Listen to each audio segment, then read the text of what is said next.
Hello guys, आप सभी की प्रिपरेशन कैसी चल रही है। तो अभी हम लोग करेंगे कुछ क्वेश्चंस, ठीक है। तो डेली हम लोग क्वेश्चंस करते हैं। आज हम लोग यूजीसी नेट इकोनॉमिक्स के क्वेश्चंस करेंगे और कल मैंने बीए इकोनॉमिक्स ऑनर्स की प्रॉब्लम सॉल्यूशन करवाए थे। आप उस वीडियो को भी, अगर आप बीए के स्टूडेंट्स हैं तो आप उस वीडियो को देख सकते हैं, जिसमें कि मैंने जो प्रॉब्लम्स होते हैं जिसका सॉल्यूशन करना पड़ता है, ठीक है, न्यूमेरिकल टाइप की, वो मैंने सॉल्यूशन करवाए थे। अभी देखिए हम लोग करेंगे क्वेश्चंस। ये आपके कुछ क्वेश्चंस हैं, ठीक है। देखिए फर्स्ट क्वेश्चन हमारा क्या है कि increasing cost industry the long run supply curve is, ठीक है। यहाँ पे क्या है, इंक्रीजिंग कॉस्ट इंडस्ट्री, यहाँ पे लॉन्ग रन सप्लाई कर्व कैसा होगा, अपवर्ड होगा, ये डाउनवर्ड होगा, हॉरिजॉन्टल होगा या वर्टिकल स्ट्रेट लाइन होगा, ठीक है। तो अगर हम बात करें इंक्रीजिंग कॉस्ट इंडस्ट्री, जहां पे आपको लॉन्ग रन सप्लाई कर्व, यहाँ पे बात हो रही है लॉन्ग रन सप्लाई कर्व की, ठीक है। तो देख सकते हैं ये क्या है, long run average cost curve, ये आपका देखिए long run marginal cost curve है, ये आपका देख सकते हैं पी प्राइस है, मतलब P is equal to average revenue is equal to marginal revenue. X axis में हम लोग ने आउटपुट लिया हुआ है, वाई एक्सिस में हम लोग ने प्राइस लिया हुआ है। देख सकते हैं सारा क्या है, अपवर्ड स्लोपिंग है। तो यहाँ पे देखिए लॉन्ग रन सप्लाई का क्या होता है, अपवर्ड स्लोपिंग होता है, ठीक है। इंक्रीजिंग कॉस्ट इंडस्ट्री मतलब कि यहाँ पे प्रोडक्शन का कॉस्ट बढ़ रहा है, ठीक है। प्रोडक्शन कॉस्ट बढ़ रहा है, मतलब इंक्रीजिंग कॉस्ट इंडस्ट्री क्या होगा, प्रोडक्शन का कॉस्ट बढ़ रहा है। तो यहाँ पे जो लॉन्ग रन सप्लाई कर्व होगा वो क्या होगा, अपवर्ड स्लोपिंग होगा, क्योंकि यहाँ पे जो भी प्रोडक्शन हो रही है उसकी कॉस्ट, मतलब कि प्रोडक्शन करने के लिए क्या क्या सामान चाहिए, रॉ मटेरियल चाहिए और भी बहुत सारी चीज़ें चाहिए प्रोडक्शन करने के लिए, तो उसका कॉस्ट बढ़ रहा है। तो यहाँ पे लॉन्ग रन सप्लाई कर्व क्या होगा, अपवर्ड स्लोपिंग होगा, ठीक है। Answer will be B, answer will be B. अब हमारा नेक्स्ट क्वेश्चन है अकॉर्डिंग टू केन्स, ठीक है। हम लोग बात कर रहे हैं जेएम केन्स की, जॉन मैनार्ड केन्स की, ठीक है।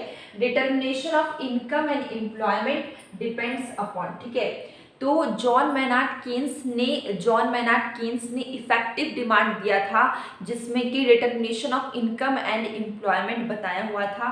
तो एक डायग्राम मैंने यहाँ पे बनाया हुआ इफेक्टिव डिमांड का। इफेक्टिव डिमांड ऐसा पॉइंट है जहाँ पे एग्रीगेट डिमांड और एग्रीगेट सप्लाई दोनों एक पॉइंट पे मिलते हैं, उसको बोलते हैं हम लोग इफेक्टिव डिमांड, ठीक है। तो जैसे कि आप इस डायग्राम में देख सकते हैं, ये देखिए ये आपका क्या है, एग्रीगेट डिमांड है, ठीक है। ये क्या एग्रीगेट डिमांड है, ये आपका देख सकते हैं एग्रीगेट सप्लाई है, दोनों इस पॉइंट पे मिल रहे हैं, ये आपका क्या होगा, इफेक्टिव डिमांड होगा। ये क्या पॉइंट है, इफेक्टिव डिमांड का, ठीक है।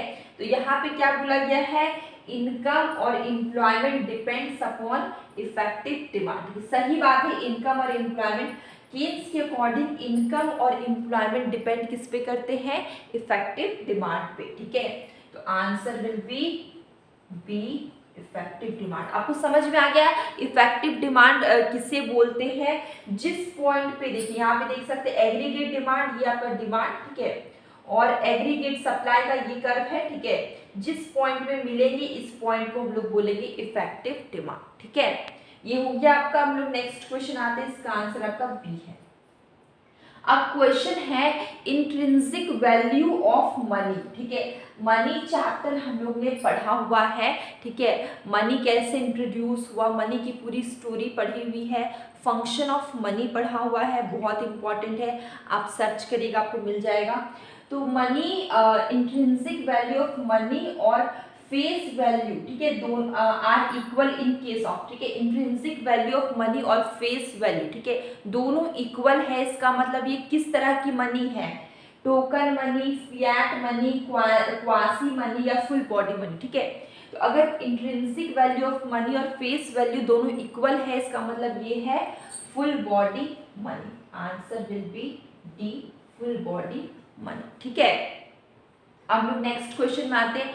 फिर से क्वेश्चन आपका आ गया जेएम केन्स। जेएम केन्स ने दिया हुआ general theory of employment interest and money, ठीक है। ये जेएम केन्स ने दिया हुआ है और ये कौन से ईयर में पब्लिश हुआ, ये कौन सी ईयर में पब्लिश हुआ, ठीक है। तो ये देखिए यहाँ पे कुछ ऑप्शन है, ये कौन सी ईयर में पब्लिश हुआ है। तो जेएम कीन्स ने जनरल थ्योरी दी है, ये पब्लिश हुआ है 1936 में। आंसर विल बी सी 1936, ठीक है। तो आपको याद रखना है जेएम कीन्स का बुक का नाम है general theory of employment, interest and money, ठीक है। फुल कभी कभी पूरा नाम पूछा जाता है, जो कि पब्लिश हुआ है 1936 में, ठीक है। इसके बाद है वेल्थ डेफिनेशन ऑफ इकोनॉमिक्स, ठीक है। Wealth definition of economics is given by 4 option है, पीगू, रॉबिन्स, एडम स्मिथ और मार्शल। ये बहुत ही सिंपल, बहुत इजी क्वेश्चन है, तो इसका आंसर आप कमेंट बॉक्स में कर सकते हैं, बहुत सिंपल है। देखिए मैं आंसर बता देती हूँ। ये जो wealth definition is given by Adam Smith ने दिया है, ठीक है। और who is the Adam Smith, ठीक है। एडम स्मिथ कौन है? एडम स्मिथ है फादर ऑफ इकोनॉमिक्स, ठीक है। वो फादर ऑफ इकोनॉमिक्स है, मैंने बहुत बार बताया हुआ है, ठीक है। तो ये हमारे कुछ क्वेश्चंस थे जो कि अभी हम लोग ने सॉल्व किए, बहुत सिंपल क्वेश्चंस थे। तो अगर आपको वीडियो ये अच्छी लगी तो अपने फ्रेंड्स को ज़रूर शेयर करें, और अगर आप इस चैनल में नए हैं तो सब्सक्राइब करिए और बेल आइकन को प्रेस कर सकते हैं, जिससे क्या होगा, आने वाले सभी वीडियोस की नोटिफिकेशन मिल जाएगी। और डेली मैं शॉर्ट वीडियो डालती हूँ जिसमें कि मैं क्वेश्चंस पूछती हूँ, तो आप उसका आंसर ज़रूर करें, जिससे कि आपकी प्रैक्टिस होती रहेगी। अब हम मिलेंगे कल एक न्यू वीडियो में।